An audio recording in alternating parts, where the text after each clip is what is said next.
Абай Құнанбаев, желсіз түнде жарғай.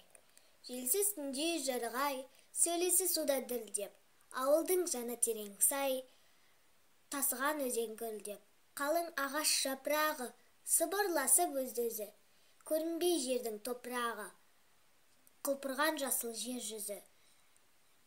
Тау жаңғырып ән салып, үрген итпен айтаққа, келмеп педің жол тосып, жолығуға аулаққа.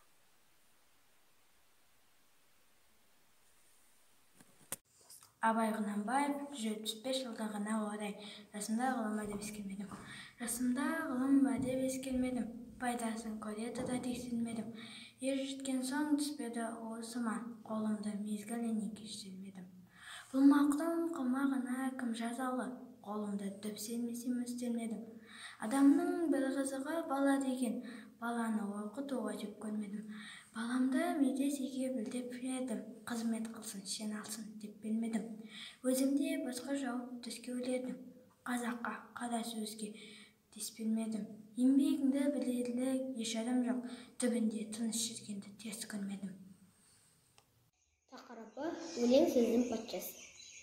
Өлең сөздің патшасы, сөз сарасы, қиыннан қиыстырар ел данасы.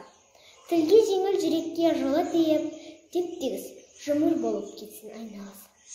Бөтен сөзбен болғанса сөз арасы, ол ақынның білімсіз бейшарасы. Айтушы мен тыңдаушының көбін адам, бұл жұрттың сөз танымас бір.